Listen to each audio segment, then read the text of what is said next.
Ketika Nun Sewu, Habib Caci, saya menyaksikan sendiri ada seorang penjual kacang waktu itu yang merokok. Kemudian pengajian sampai terhenti karena Habib mencaci dan menyuruh perokok itu untuk berhenti. Bahkan sampai, kalau kamu tidak mematikan rokokmu, pengajian ini bubar. Saya prihatin waktu itu, ya Allah, atas wong betul kacang akhirnya. Itu gara-gara rokokan diusir. Nah, sejak saat itu saya mengambil sikap, saya mufarokoh, gak betul ini. Ini bukan panutanku, aku kudu pindah. Aku harus selesai di situ. Sejak saat itu jamaah maulid saya tidak usah melu. Kepada perilaku yang seperti itu, saya kecewa sekali waktu itu. Kalau saya yang dicaci mungkin drengas-drengas, tapi seorang yang apa ya, dari wong yang biasa, yang nggak ngerti aturan dilarang merokok dan segalanya, hanya mengais rezeki dodolan kacang, kemudian dicaci dari panggung, yang semua mata mengarah kepada dirinya. Wah, termasuk saya ngunga, oh bos, aku karo karepe. Ternyata wong dodolan kacang sambil merokok itu dimarahi. Di majelis ini tidak boleh merokok.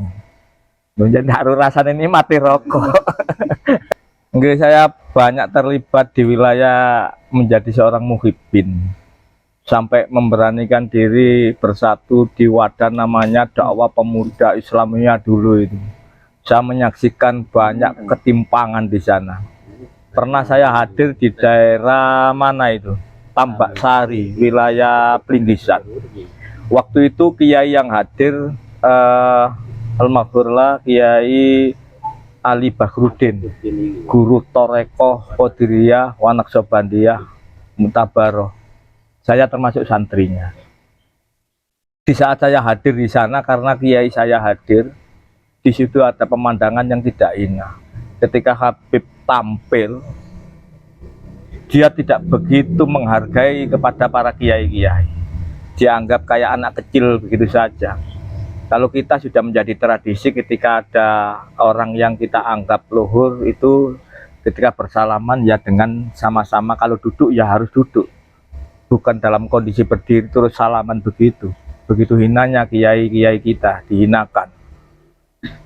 Dari perjalanan-perjalanan semacam itu menjadi apa ya? Menjadi keprihatinan, termasuk saya berpikir, mosok ngene rek cucu Rasul iki rek. Kemudian pernah lagi ada seorang penjual kacang. Waktu itu terjadi, saya di garda terdepan waktu itu, membawa ratusan penerbang dengan jamaahnya waktu itu. Wilayah Pasuruan ke barat itu termasuk Nggerongan, Raci, Petaunan, Randusari, Kerapia, itu komandonya saya.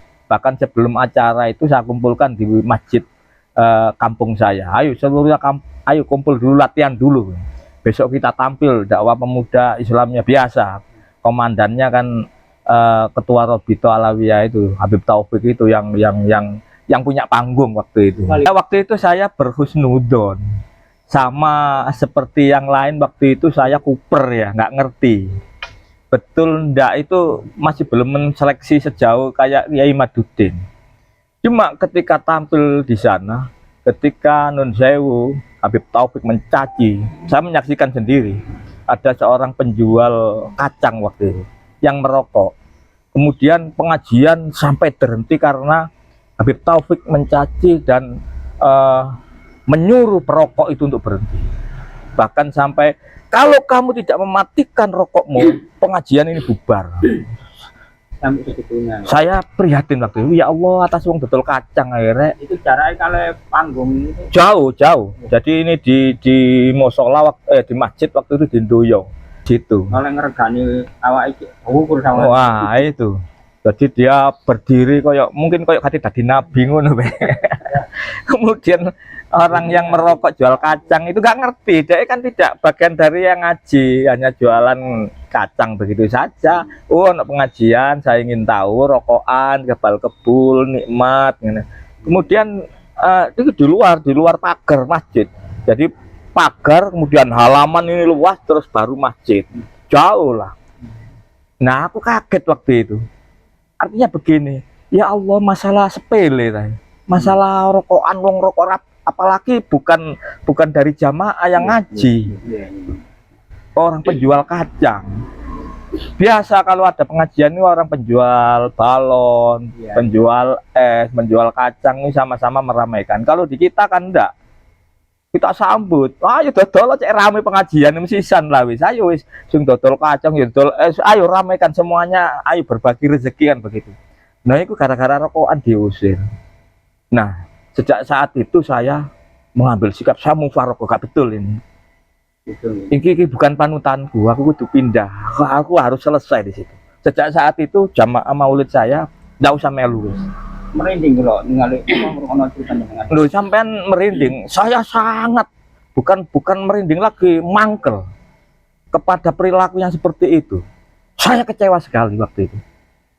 Kalau saya yang dicaci mungkin drengas-drengas, tapi seorang yang apa ya, dari wong yang biasa, yang nggak ngerti aturan dilarang merokok dan segalanya, hanya mengais rezeki dodolan kacang, kemudian dicaci dari panggung, yang semua mata mengarah kepada dirinya. Wah, termasuk saya ngungah, oh bos, aku karo karepe.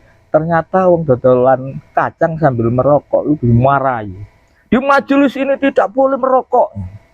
Menjadi harus rasanya ini mati rokok. Nah, ono tembakau di kadromu.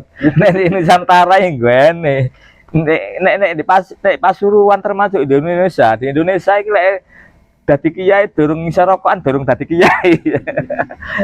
Wis senengane kiai-kiai Nusantara iki ambek mutolaah, ambek rokokan, ambek ngopi, sampai kopi gara-gara ngopi iso masuk surga. Gak kesuwen ndak atik ngenteni cinta Habib. Kita santai saja. Agama itu sebetulnya santun. Agama itu indah, yang sebarkan oleh Wali Songo itu nggak ono sing haram blas, termasuk wayang-wayang jari haram, jari Habib haram itu enggak. Terus Gus Rohman itu malah jadi alat wayang, jadi alat untuk mencerdaskan umat, untuk mengajak umat masuk Islam. Ayo masuk, ayo syaratnya ya apa? Katu karcis gak usah syahadat ae wis ayo asyhadu alla ilaha illallah wa asyhadu anna muhammadar rasulullah. Ya wis lho sing ngono. Ceritane juga tentang kebaikan. Bukan cerita-cerita sing model maksiat itu. Begitu bijaksananya para kiai-kiai kita, para pendahulu kita termasuk yang diterapkan oleh Wali Songo. Dan di Nusantara ini mayoritas para ulama itu dzurriyyah dari Wali Songo. Ketika Wali Songo dihinakan, tidak tersambung ke Rasulullah, marahlah anak cucu ini, termasuk saya, protes, tidak benar. Ya apa ini? Habib kok ngawur, tambah suwe tambah ngawur. Maka dawuh Gus Purwanto, pentinglah untuk kita bersatu di wadah PWI ini. Setidaknya beliau tadi ngomong, duduk semata-mata urusan nasab, ndak paten kon nasab sopo sakarepmu. Ketika kamu menghinakan leluhur Nusantara, ketika kamu melecehkan Nusantara, maka sebagai anak bangsa akan bangkit, akan tidak terima. Jadi jangan coba-coba. Kalau dulu saya sering pakai istilah oknum habaib, oknum Habib, per orang-orang, oknum Habib. Misalnya jamak ternyata, terkoneksi ternyata. Engko nek ono sing elek gini wadule referensi ini nang Robito Alawi, nang Robito, ternyata mereka itu satu kesatuan. Tidak bisa dipisahkan. Oh, itu oknum, tidak. Sudah menjadi satu kesatuan mereka itu yang sudah jelas. Kalau Mama sampai Mama Gufron itu oknum. Mama Gufron Oknum karena satu. Mama Gufron itu dulu kan lucu-lucuan itu ya. Sing Bimakoli gitu ya. Makoli Bimakoli.